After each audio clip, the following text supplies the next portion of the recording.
I've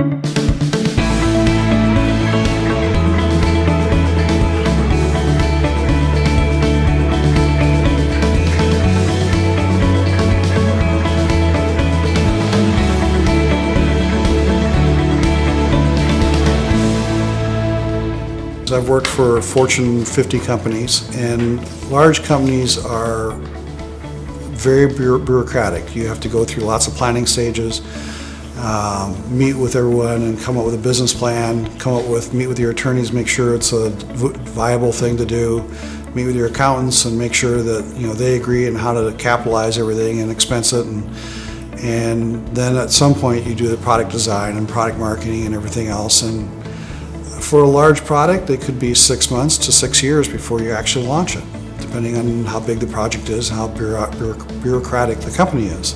I think we're coming out of a period where size really is a big competitive factor. I think now it's less about how big you are, it's less about how many resources you have, and it's more about how resourceful you are and how closely you can pay attention to what the customers need. So I actually think that the fact that we're smaller gives us an opportunity to be flexible and responsive to customers that our bigger competitors cannot do. I also think one of the important aspects of technology is that it breaks down the barrier to access to information and resources that we didn't have before. This is the time of the entrepreneur, and the key is the entrepreneur in the smaller mid-sized organization.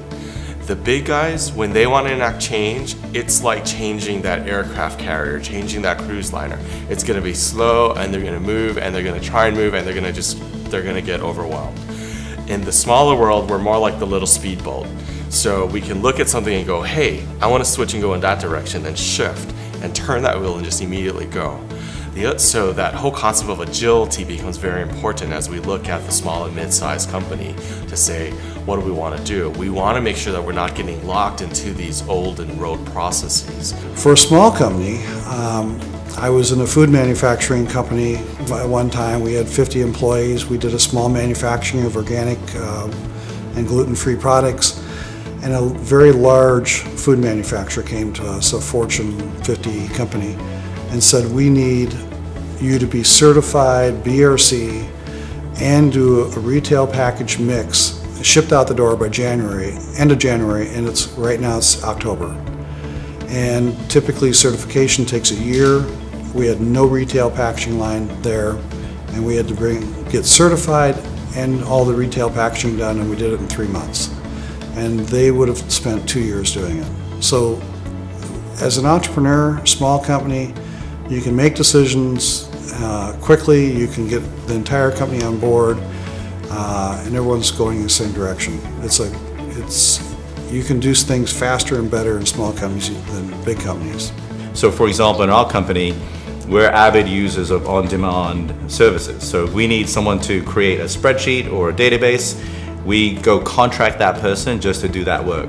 We don't have to hire that person and keep them full-time.